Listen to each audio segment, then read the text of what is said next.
नमस्कार दोस्तों। आज हम दिल्ली सल्तनत के गुलाम वंश के विवय ऑब्जेक्टिव्स को देखेंगे। तो चलिए स्टार्ट करते हैं। पहला क्वेश्चन है,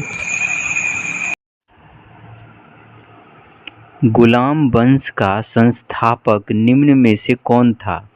तो गुलाम वंश का संस्थापक कौन था? तो कुतुबुद्दीन ऐबक। कौन था? तो कुतुबुद्दीन ऐबक गुलाम वंश का शासक था। तो गुलाम वंश का शासक कौन था? तो कुतुबुद्दीन ऐबक। ठीक है। अगला क्वेश्चन है,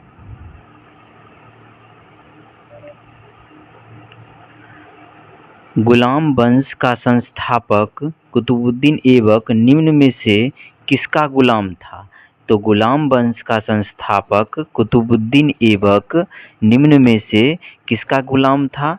तो यह जो है वह मोहम्मद गौरी का गुलाम था। किसका गुलाम था? तो मोहम्मद गौरी। तो मोहम्मद गौरी का गुलाम था कौन? तो कुतुबुद्दीन ऐबक। ठीक है। अगला क्वेश्चन है,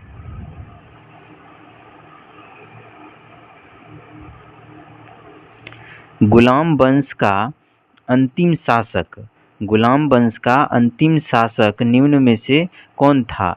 तो गुलाम वंश का अंतिम शासक था ये समुद्दीन कैमूर्स। कौन था? तो वह था समुद्दीन इन कैमूर्स।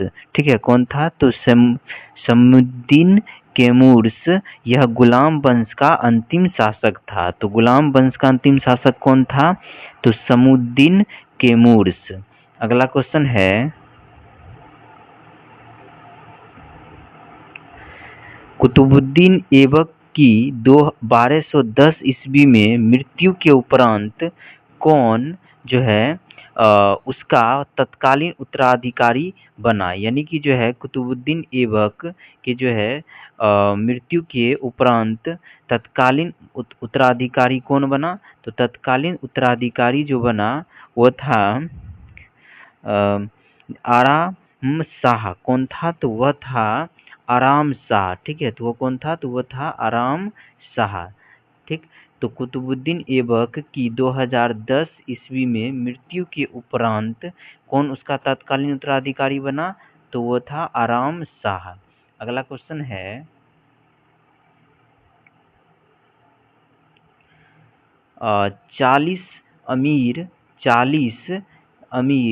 40 अमीरों के दल का दमन किसके द्वारा किया गया? तो जो है 40 अमीरों के दल का दमन किसके द्वारा किया गया? तो 40 अमीरों के दल का दमन जो है वह बलबन के द्वारा किया गया। किसके द्वारा किया गया? तो बलबन के द्वारा किया गया। तो 40 अमीरों के दल का दमन किसके द्वारा किया गया? तो बलबन के द्वारा किया गया। अगला क्वेश्चन है, मध्यकालीन भारत की प्रथम महिला शासक कौन थी? तो मध्यकालीन भारत की प्रथम महिला शासक कौन थी? तो रजिया सुल्तान। कौन थी? तो रजिया सुल्तान थी। तो मध्यकालीन भारत की प्रथम महिला शासक कौन थी? तो रजिया सुल्तान। तो रजिया सुल्तान मध्यकालीन भारत की प्रथम महिला शासक थी। अगला क्वेश्चन है,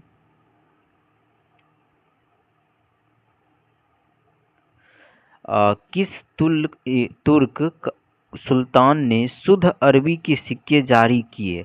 तो किस तुर्क सुल्तान ने शुद्ध अरबी के सिक्के जारी किए? तो वो थे इल्तुतमिश। कौन थे? तो इल्तुतमिश। ठीक है। तो किस तुर्क सुल्तान ने शुद्ध अरबी के सिक्के जारी किए? तो इल्तुतमिश। तो इल्तुतमिश जो है तुर्क सुल्तान ने ही जो है शुद्ध अरबी के सिक्के जारी किए। अगला क्वेश्चन है, कुबात उल इस्लाम मस्जिद का निर्माण करने वाला निम्न में से कौन था? तो कुबात उल इस्लाम। ठीक है। तो कुबात उल इस्लाम मस्जिद, तो कुबात उल इस्लाम मस्जिद का निर्माण करने वाला निम्न में से कौन था? तो वह था कुतुबुद्दीन ऐबक। कौन था? तो कुतुबुद्दीन ऐबक था।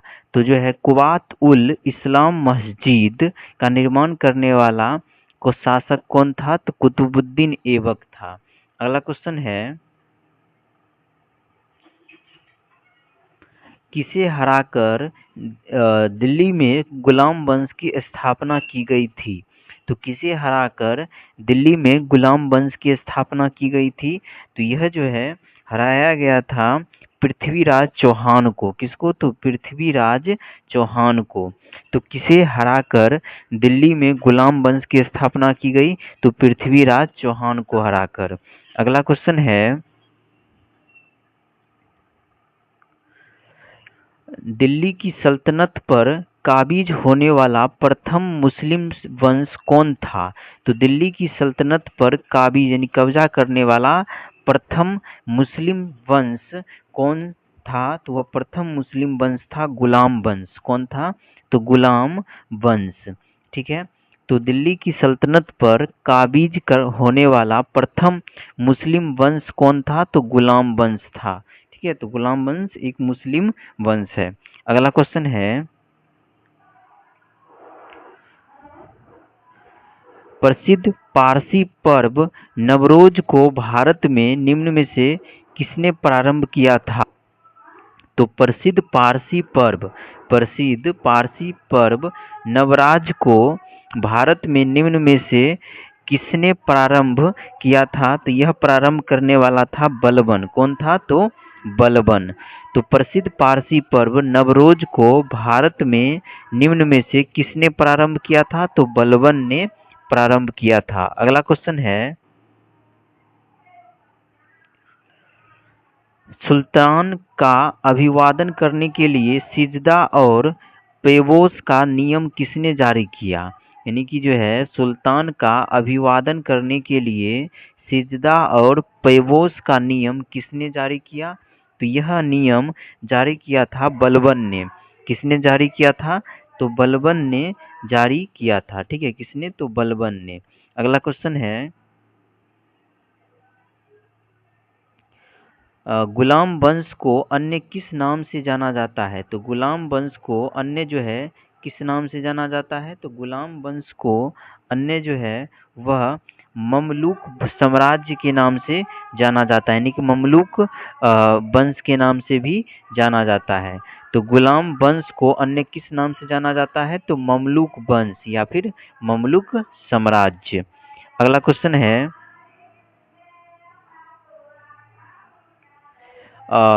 रजिया सुल्तान का शासनकाल कितने वर्ष का था? तो रजिया सुल्तान का शासनकाल कितने वर्ष का था? तो 4 साल लगभग। ठीक है। तो 4 साल का शासनकाल था। तो रजिया सुल्तान का शासनकाल कितने वर्ष का था? तो 4 साल का था। कितना साल का? तो 4 साल का था। अगला क्वेश्चन है, निम्न में से किस शासक का कार्यकाल 4 वर्ष लगभग था? तभी तुरंत पढ़े।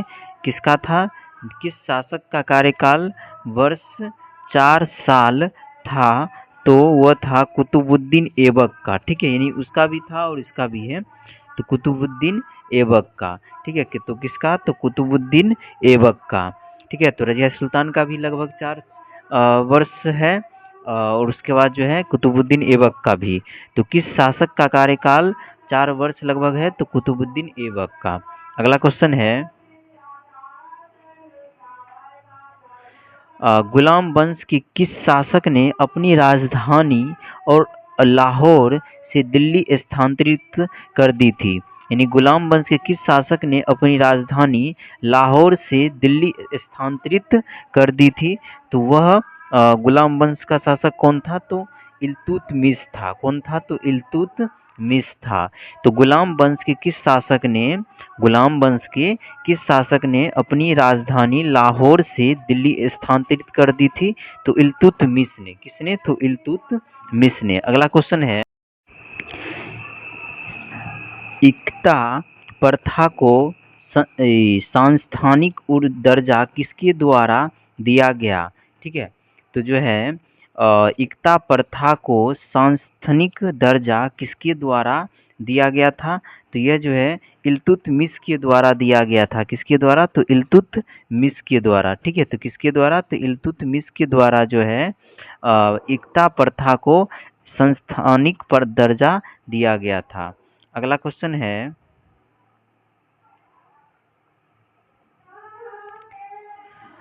दिल्ली पर शासन करने वाले निम्न गुलाम वंश शासकों का कार्यक्रम अनुसार सही क्रम कौन सा है? यानी कि जो है दिल्ली पर शासन करने वाले गुलाम वंश शासकों का कालक्रम अनुसार सही क्रम कौन सा है? यानी सबसे पहले किसने किया, उसके बाद किसने किया, उसके बाद किसने किया, सो देखना है। तो इसमें जो है यह इल्तुतमिश था पहले, उसके बाद रजिया था, उसके बाद नासिरुद्दीन और उसके बाद बलबन था। ठीक है, तो ये था इल्तुतमिश, रजिया। ठीक है, तो जो है इल्तुतमिश हो गया, उसके बाद रजिया हो गया, उसके बाद नासिरुद्दीन हो गया, उसके बाद बलबन आया। ठीक है, तो इसका सही आंसर हो जाएगा ये डी नंबर ऑप्शन। तो जो है दिल्ली पर शासन करने वाले निम्न गुलाम वंश शासकों का कालक्रम अनुसार सही क्रम कौन सा है? तो पहले इल्तुतमिश आया, उसके बाद रजिया सुल्तान, उसके बाद नासिरुद्दीन, उसके बाद बलबन। ठीक है, अगला क्वेश्चन है, रजिया सुल्तान को किस वर्ष गद्दी से हटाया गया था? तो रजिया सुल्तान को किस वर्ष जो है गद्दी से हटाया गया था? तो 1240 में हटाया गया था। कब हटाया गया था? तो 1240 में हटाया गया था। तो रजिया सुल्तान को किस वर्ष गद्दी से हटाया गया था? तो 1240 में हटाया गया था। अगला क्वेश्चन है, भारत की पहली मुस्लिम महिला शासक कौन थी? तो भारत की पहली मुस्लिम महिला शासक कौन थी? तभी तुरंत बतलाए हैं, रजिया सुल्तान थी। ठीक है, तो भारत की पहली मुस्लिम महिला शासक कौन थी? तो रजिया सुल्तान थी। अगला क्वेश्चन है, किसके शासनकाल में चंगेज खान सिंधु नदी के तट पर आया था? तो किसके शासनकाल में चंगेज खान सिंधु नदी के तट पर आया था? तो यह जो है किसके शासनकाल में? तो इल्तुतमिश के शासनकाल में। ठीक है, किसके शासनकाल में? तो इल्तुतमिश के शासनकाल में आया था। तो किसके शासनकाल में जो है चंगेज खान सिंधु नदी के तट पर आया था? तो इल्तुतमिश के शासनकाल में आया था। अगला क्वेश्चन है,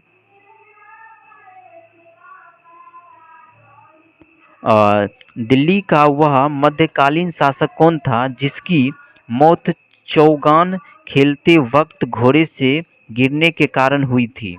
तो वह शासक जो है कौन था? तो वह शासक था कुतुबुद्दीन ऐबक। ठीक है, कुतुबुद्दीन ऐबक था। ठीक है, तो कुतुबुद्दीन ऐबक की मौत कैसे हुई थी?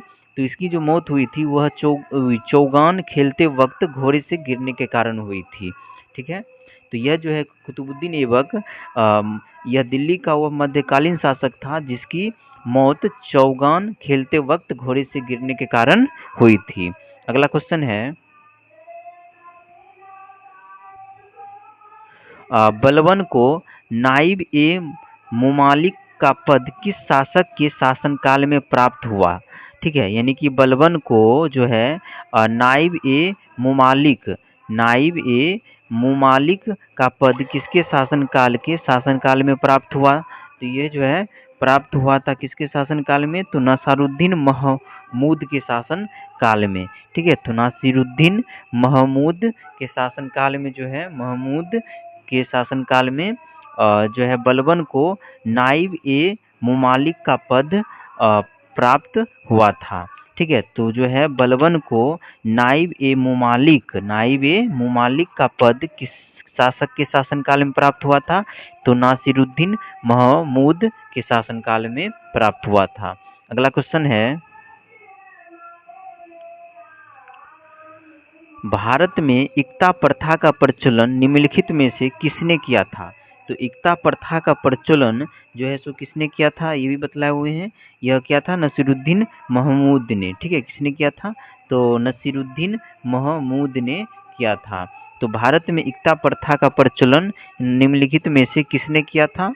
तो भारत में इक्ता प्रथा का प्रचलन जो है यह किया था नसीरुद्दीन महमूद। किसने किया था? तो नसीरुद्दीन महमूद ने किया था। ठीक है, अगला क्वेश्चन है, और ये देखिए वैसे तो जो है दिल्ली सल्तनत के बहुत सारे वंश के बारे में हमें पढ़ना है। तो अभी सिर्फ हम जो है दिल्ली सल्तनत के जो क्वेश्चन में जो है हम अभी सिर्फ गुलाम वंश यानी कि मामूल मामलुक वंश के बारे में ही देखे हैं। ठीक है, इसके बाद हम दिल्ली सल्तनत के और भी वंश हैं जिसको हम एक एक करके देखेंगे। ठीक है, पार्ट बाय पार्ट करके। तो ये इसका जो है गुलाम वंश दिल्ली सल्तनत में ये इसका लास्ट क्वेश्चन है कि जो है निम्नलिखित में कौन सा एक इल्तुतमिश से संबंधित नहीं है। तो इल्तुतमिश से संबंधित इसमें से कौन नहीं है? तो इसमें से जो है ये दीवान ए अर्ज विभाग की स्थापना की थी। ठीक है, ये जो है इससे संबंधित नहीं है। दीवान ए अर्ज विभाग की स्थापना की थी, ये संबंधित नहीं है। ठीक है, ये गलत है। इल्तुतमिश ने ऐसा कुछ नहीं किया था। दीवान ए अर्ज विभाग की स्थापना ये जो इल्तुतमिश नहीं किया था।